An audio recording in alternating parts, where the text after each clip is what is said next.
며칠 전 한 방송국에서 방영한 다큐멘터리 프로그램에서 국내 유일의 소아조로증 환자인 17살의 홍원기 군의 이야기가 소개되었습니다.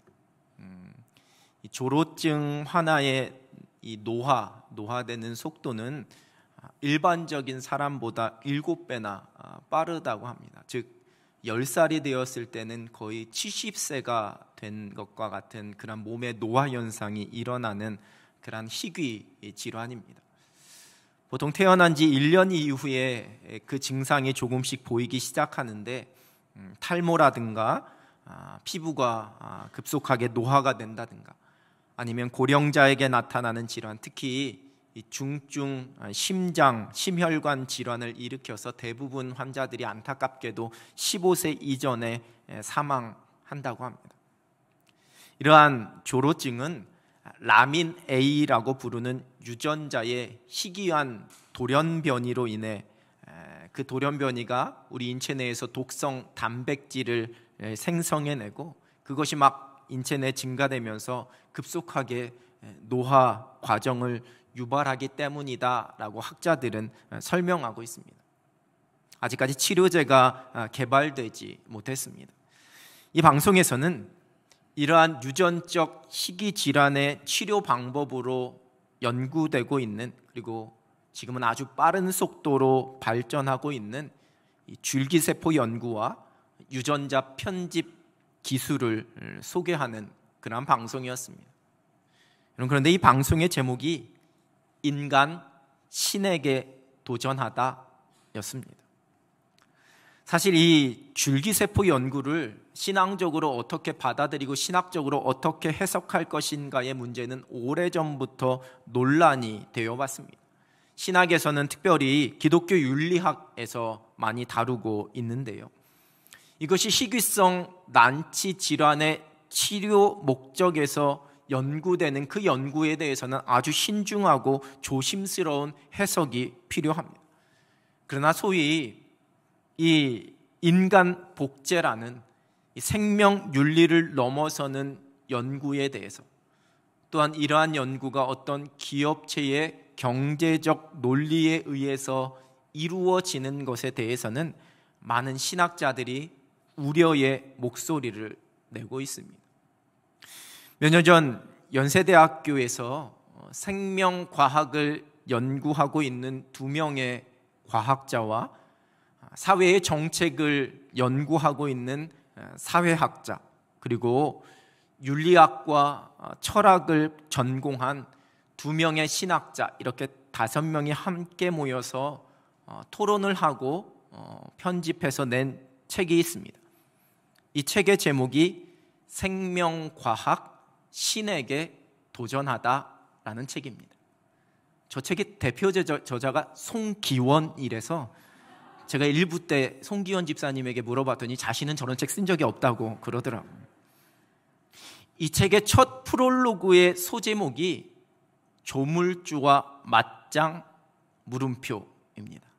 조물주와 맞짱. 뭔가 좀 듣기 불편하지 않으십니까?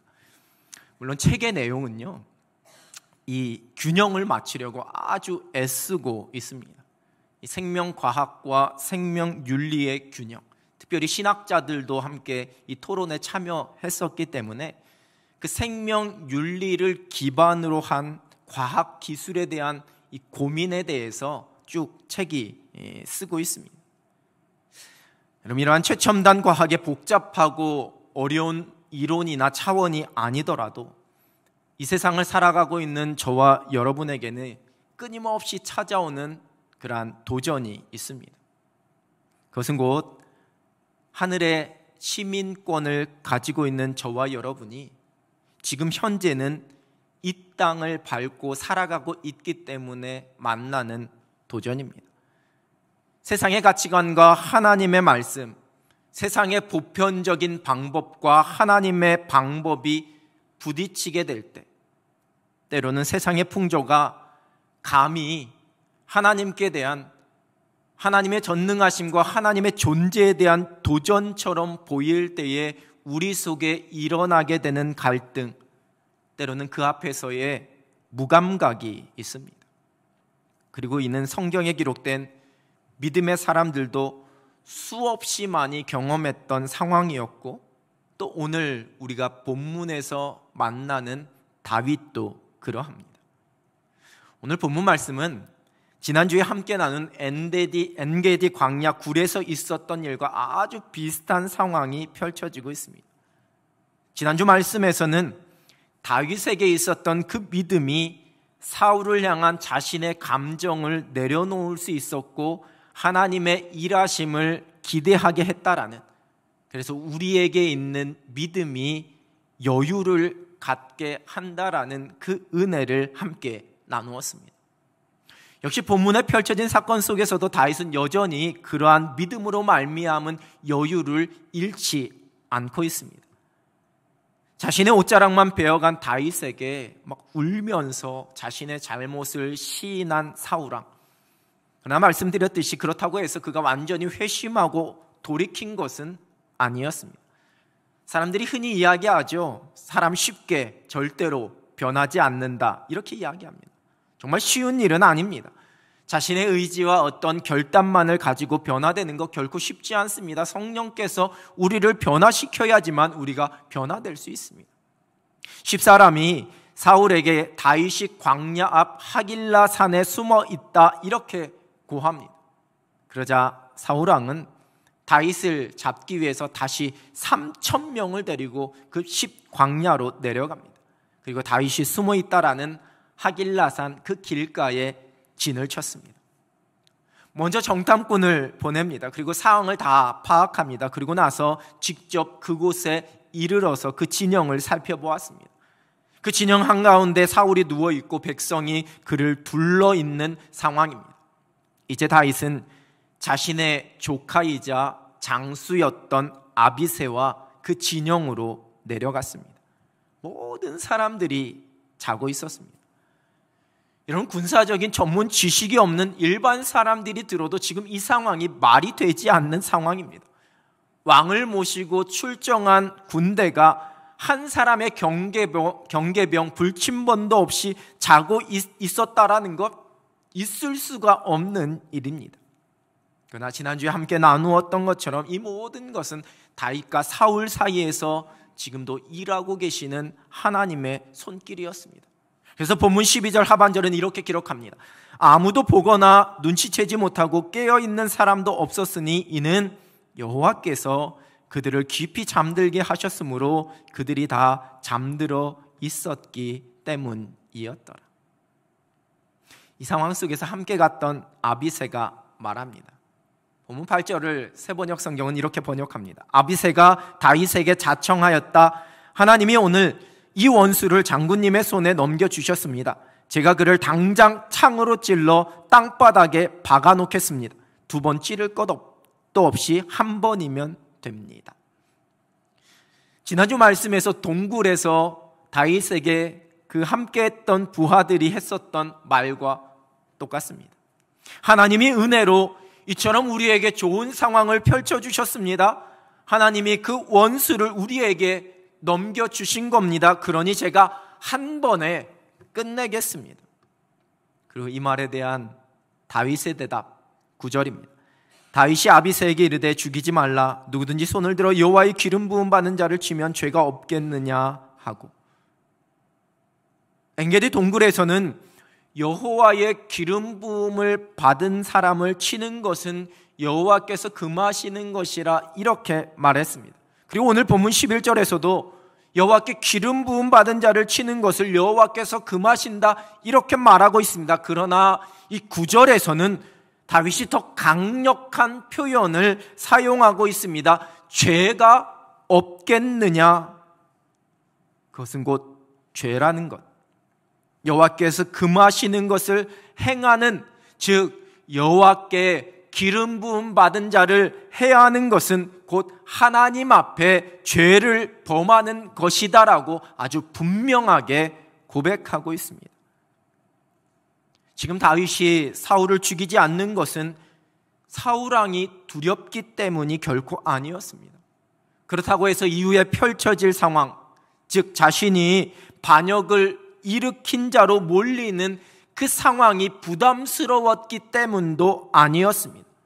또한 이 세상의 권력자에 대한 존중 때문에 단지 그 사울왕의 권위를 인정했기 때문만도 아니었습니다. 그것은 결코 사울왕을 위해서가 아니었습니다. 하나님께서 기름 부으신다라는 것은 곧 하나님의 권위입니다. 다윗이 사울을 죽이지 않은 것은 그 하나님의 권위에 대한 인정이요, 하나님의 하신 일에 대한 순종이었습니다. 하나님의 권위를 무시하는 것, 그것을 가볍게 여기는 것, 그 행하심에 순종하지 않는 것이 곧 하나님 앞에서의 죄를 범하는 것이다라는 것을 다윗은 분명하게 알고 있었기 때문입니다. 이어지는 말씀 속에 그 다윗의 고백은 한 걸음 더 나아가고 있습니다. 10절입니다. 다윗이 또 이르되 여호와께서 살아계심을 두고 맹세하노니 여호와께서 그를 치시리니 혹은 죽을 날이 이르거나 또는 전장에 나가서 망하리라.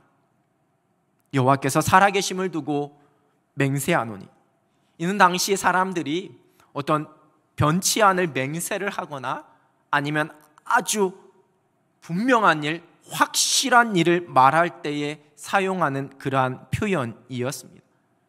다윗은 하나님께서 사울을 치실 것이 아주 확실하다라는 것을 강조하기 위해서 지금 이러한 표현, 이렇게 말하고 있는 겁니다. 살아계신 하나님, 공의로우신 하나님께서 반드시 그 사울왕을 치실 것이라는 것을, 하나님을 경외하지 않는, 하나님의 뜻대로 행하지 않고 악한 일을 행하고 있는, 하나님 되심을 무시하고 있는 사울왕을 하나님께서 반드시 심판하실 것이다라고 확신하고 있었습니다.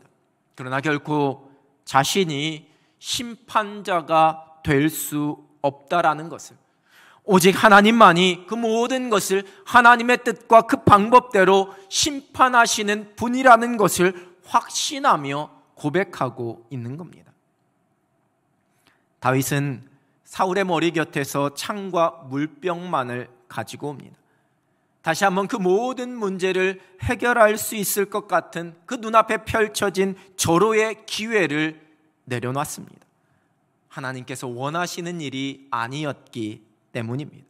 오히려 그것이 기회가 아니라 자신을 죄 가운데 넘어뜨릴 수 있는 시험이요, 유혹이라는 것을 깨닫고 그 자신의 생각과 감정에 넘어지지 않고 깨어 있어서 분별함으로 자신의 믿음을 지켰습니다.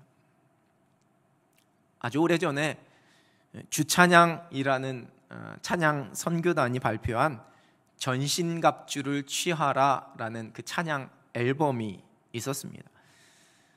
하나님의 창조에서부터 그 죄로 말미암은 인간의 타락, 그리고 세상을 구원하기 위해 이 땅에 오신 예수 그리스도, 그분이 십자가에 못 박히심으로 말미암아 우리를 구원하신 그 은혜를 찬양과 함께 어떠한 일종의 드라마 형식으로 표현해낸, 즉 복음을 전하는 뮤지컬 그것과 같은 앨범입니다. 아마 보신 분들도 계실 텐데요. 이 앨범에 수록된 여러 노래 중에 사단이 부르는 루시퍼의 솔로라는 노래가 있습니다. 사람들을 하나님으로부터 멀어지게 만드는, 하나님을 등지게 하는 사단의 그 속삭임, 그 유혹을 가사로 표현하고 있는 노래입니다. 나는 하나님을 찬양하던 음악의 천재, 예배 인도자, 나는 바로 루시퍼. 나의 뒤를 따르라, 나를 숭배하라. 나는 지혜롭고 아름다우니 너희 불쌍한 인간들아, 언제까지 너희들은 하나님의 종으로만 살겠느냐? 너의 인생을 되찾아라. 너의 본질을 되찾아라. 너도 하나님처럼 될 수 있노라. 나의 뒤를 따르라. 너도 자신을 숭배하라. 너는 지혜롭고 아름다우니. 또 찬양 선교단이 부른 노래라고 아멘 하시면 안 되는데, 제가 전에 청년들에게 이 찬양 뮤지컬을 연습시켜서 교회 성도님들 앞에서 한번 공연하게 한 적이 있었습니다. 근데 그 교회에 늘 예배나 또 누가 기도할 때면 아멘 아멘 크게 하시는 어르신 노 권사님이 계셨었는데, 이 노래 끝나고 그 권사님이 아멘 하면 어떻게 할까, 그래서 이 진지한 분위기가 깨지면 어떻게 할까 막 제가 걱정을 했었습니다. 다행인지 그날 예배에 안 오셨습니다. 여러분, 다른 생각 막 하다가도 기도나 말씀 한 문장이 끝나면 무의식적으로 아멘 주여 하는 습관성 아멘 증후군이라는 것이 있지요. 그런데 우리의 머리로는 곰곰이 들으면서 결코 우리가 이 가사들에 아멘할 수 없는 그러한 가사다 이렇게 생각하지만, 우리의 마음 깊숙한 곳에서 때로는 우리의 본능과 우리의 감정이, 그리고 때로는 우리가 살아가는 우리의 실제의 삶의 모습 속에서 이 가사대로 행하고 있는 우리의 모습을 발견하게 됩니다. 하나님의 선한 창조 속에서 처음 죄 가운데 빠진 아담과 하와의 모습도 바로 이것이었습니다. 너도 하나님처럼 될 수 있다. 너 언제까지 하나님의 종으로만 살겠느냐? 너의 인생, 너의 본질을 되찾아라. 너도 얼마든지 판단하고 생각할 수 있는 지혜를 가지고 있고, 너도 충분히 아름다우니 너의 결정대로, 너의 판단대로, 너의 기준대로 행하라. 네가 너의 인생의 주인이 되어라. 하나님이 선하게 창조하신 세상 속에 정해놓으신 하나님의 법칙이 있었습니다. 그것은 곧 하나님의 선한 질서였습니다. 그 선한 질서대로 하나님은 온 세상을 창조하셨습니다. 태초에 하나님이 천지를 창조하셨다라는 선포로 시작하고 있는 창세기 1장의 말씀은 바로 이어서 하나님께서 창조하시기 이전에 그 창조 세계, 그 세상이 어떠했는지에 대해서 기록하고 있습니다. 창세기 1장 2절입니다. 땅이 혼돈하고 공허하며 흑암이 깊음 위에 있고 하나님의 영은 수면 위에 운행하시니라. 혼돈과 공허와 흑암입니다. 바로 무질서입니다. 그리고 이어지는 3절의 말씀에서부터 하나님의 선한 창조 역사를 기록하고 있습니다. 하나님의 말씀대로 창조된 그 세상을 하나님께서 보시면서 하나님 보시기에 좋았더라, 보시기에 좋았더라 말씀하십니다. 빛과 어두움, 낮과 밤, 물과 궁창, 바다와 육지, 씨 맺는 채소와 열매 맺는 나무, 해와 달과 별, 새와 짐승과 가축, 남자와 여자, 그 모든 것이 하나님 보시기에 좋은 대로 창조되었습니다. 히브리어 토부입니다. 하나님 보시기에 좋은 선한입니다. 이것은 곧 질서입니다. 혼돈과 공허와 흑암이 하나님의 질서대로, 하나님의 목적과 하나님의 계획대로 존재하고 유지되는 것, 그것이 바로 선하게 창조된 세상입니다.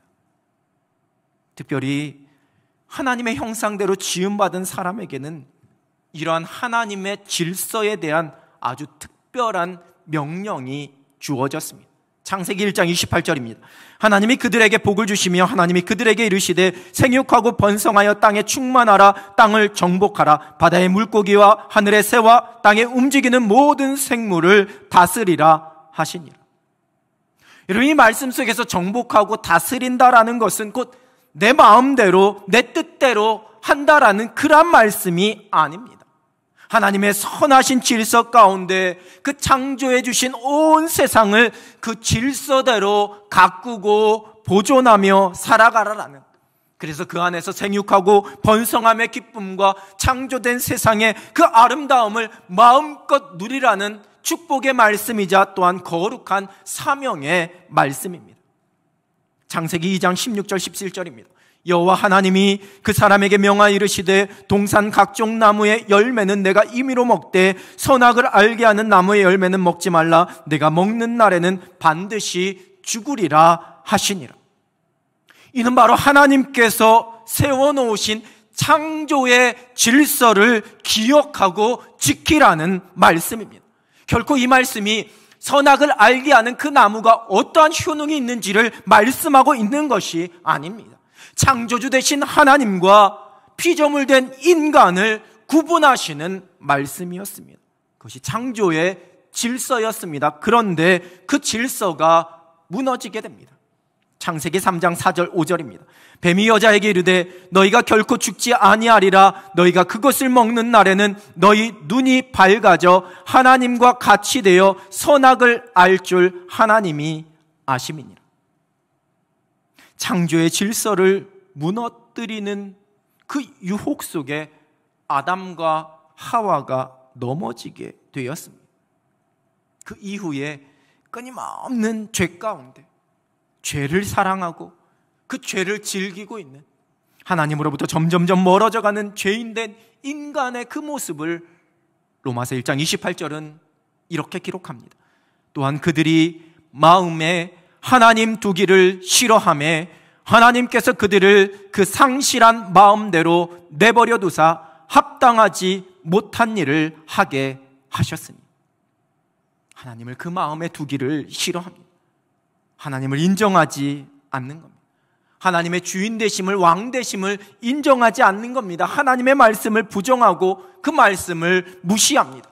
내 욕심대로, 내 생각대로, 내 감정대로 하나님의 말씀을 다 해석하고 그 말씀을 다 바꿔버리는 겁니다. 합당하지 않은 일을 서슴지 않고 행합니다.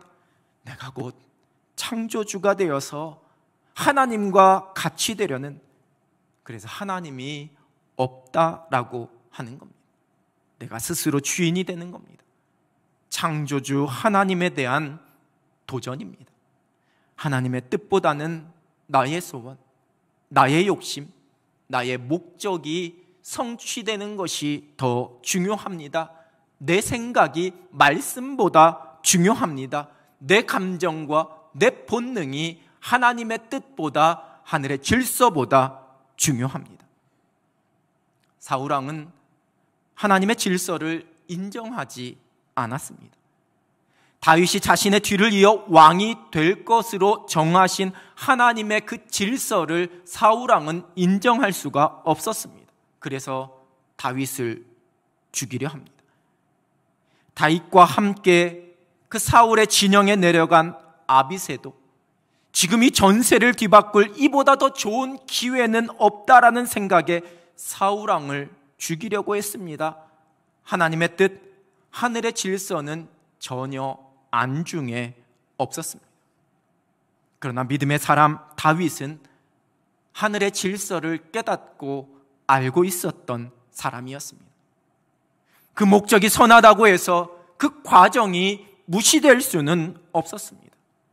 자신이 왕이 되는 것, 그것이 하나님의 정하신 뜻이라 할지라도 그것이 이루어지는 과정 또한 하늘의 질서대로 선해야 된다라는 것을, 오직 그것은 하나님의 손에 의해 하나님의 방법대로 하나님께서 이루실 것을 조금도 의심하지 않았습니다.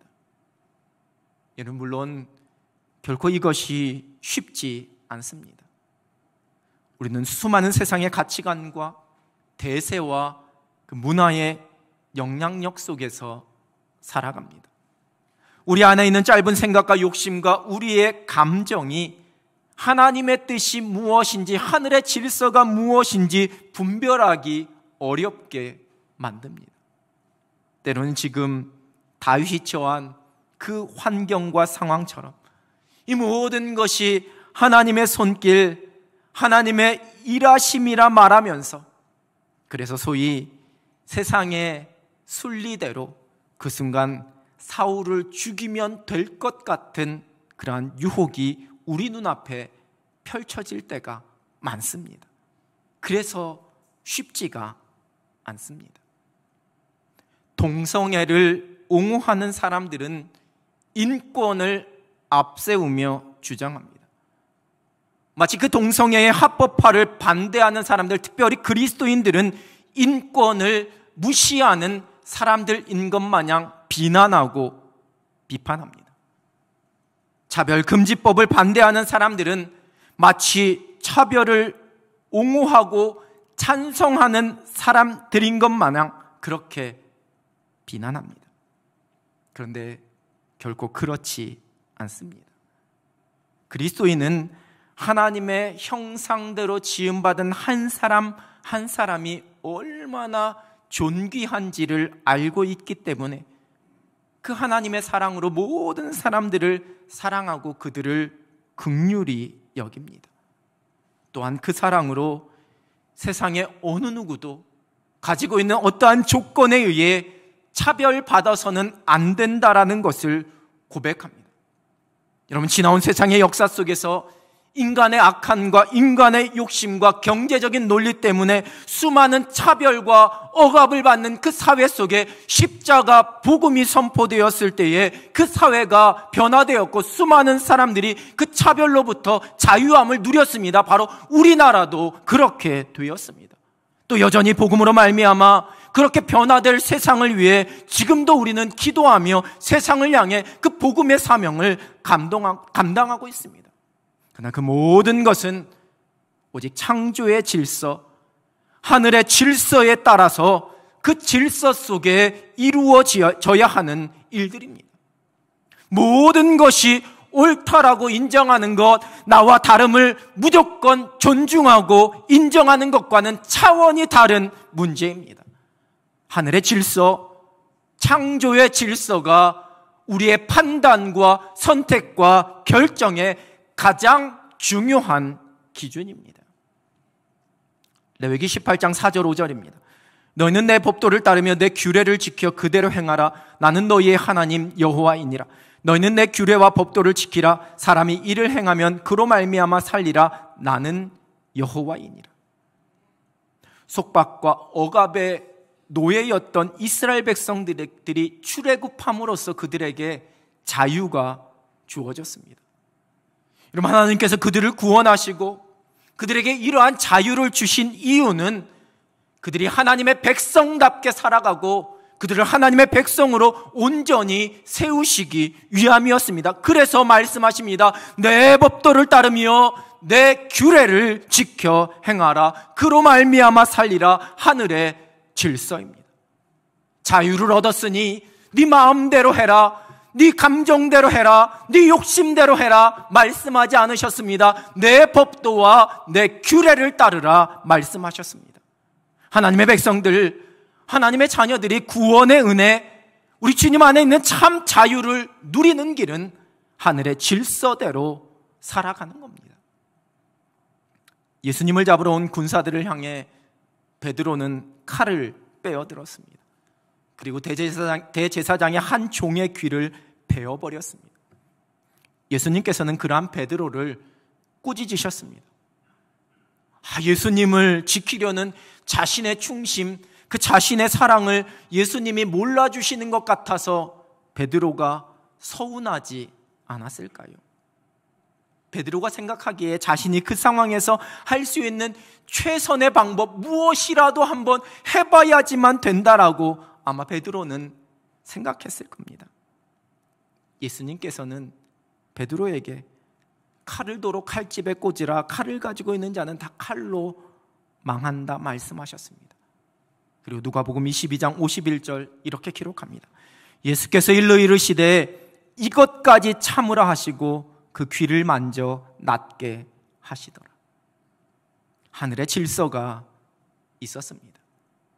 예수님께서는 제자들에게 내가 아버지께 구하여서 12군단 더 되는 천사들을 보내시게 할 수 없는 줄 아느냐 이렇게 말씀하시면서, 그러나 이렇게 되는 것이, 내가 잡혀가는 것이 하나님의 뜻, 하나님의 계획을 이루기 위한 하늘의 질서임을 말씀하십니다.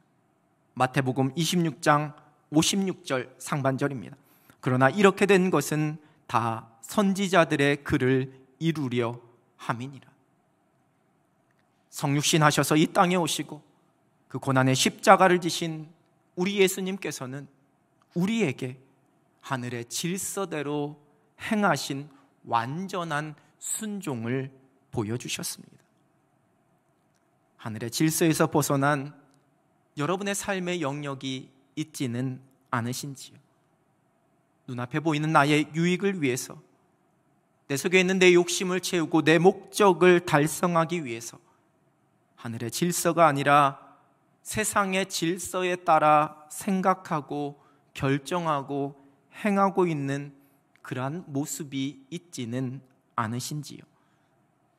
우리의 삶의 터전, 우리의 가정, 우리의 사업, 우리가 행하고 있는 섬김, 우리가 행하고 있는 일들, 다른 사람들과의 만남과 그 관계 속에 혹 하늘의 질서보다 내가 더 신경 쓰고 따르고 있는, 하늘의 질서보다 나를 더 강하게 다스리고 있는 무언가가 있지는 않은지 우리가 우리의 모습을 돌아보기를 원합니다.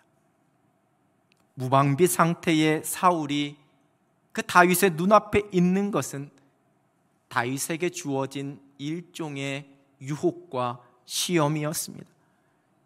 그러나 결코 다윗은 그 유혹에 넘어가지 않고 오직 하나님을 경외함으로 하나님께서 금하신 것을 행하지 않았습니다. 죄악을 범치 않았습니다. 하늘의 질서를 인정하지 않고 하나님의 말씀대로 순종하지 않는 것, 여러분, 그것이 곧 죄입니다. 하나님 보시기에 선한 것은 이 모든 것이 하늘의 질서대로 이루어지는 것, 또한 하나님의 형상대로 지음받은 저와 여러분이 그 하늘의 질서대로 행하는 것입니다. 하나님의 하나님 되심을 인정하는 믿음 위에서 오직 하늘의 질서대로 순종하며 살아갑니다. 일상을 살아내는 믿음입니다. 끊임없이 이 세상은 창조주 되신 하나님, 온 세상을 다스리시는 왕 되신 하나님께 대한 도전이 계속해서 넘쳐나고 있습니다. 그러한 세상을 저와 여러분이 살아갑니다. 그러나 비록 이 땅을 밟고 살아가지만 우리는 하늘에 속한 사람들입니다. 하늘에 속한 사람들은 이 세상의 질서가 아닌 오직 하늘의 질서대로 살아갑니다. 하나님의 말씀에 순종하며 사는 겁니다. 하나님보다 앞서지 않는 겁니다. 육신의 정욕과 안목의 정욕과 이생의 자랑 앞에 무너지지 않습니다. 저와 여러분에게 주어진 하나님의 명령이요 거룩한 사명입니다. 믿음의 사람들은 하늘의 질서대로 그 삶을 살아내고 하늘의 질서대로 온 세상을 정복하고 다스려야 합니다. 성령께서 주시는 거룩한 영적인 분별력으로 주님 인도하시는 대로 하늘의 질서에 따라 살아갈 수 있는, 그래서 하나님의 뜻이 그 삶 가운데 이루어지는 행복한 믿음의 경주 달려가는 여러분 되시기를 우리 주님의 이름으로 축원합니다. 기도하겠습니다. 하나님 아버지, 이 땅을 살아가며 만나는 수많은 유혹과 판단과 결정의 순간 속에서 하나님, 우리의 마음을 지켜주시고 우리에게 영적인 분별력을 허락해 주셔서 하늘의 질서를 분별하고 하늘의 질서대로 행할 수 있는 믿음의 사람들이 되게 하여 주시옵소서. 하늘의 질서대로 이 땅을 살아가고 이 땅을 가꾸며 나아갈 때에 하나님께서 우리의 인생 이 세상 가운데 하나님의 뜻을 이루어 주시는 그 은혜를 확신하며 신뢰하며 살아가는 믿음의 사람 되게 하여 주시옵소서. 예수 그리스도의 이름으로 기도드립니다. 아멘.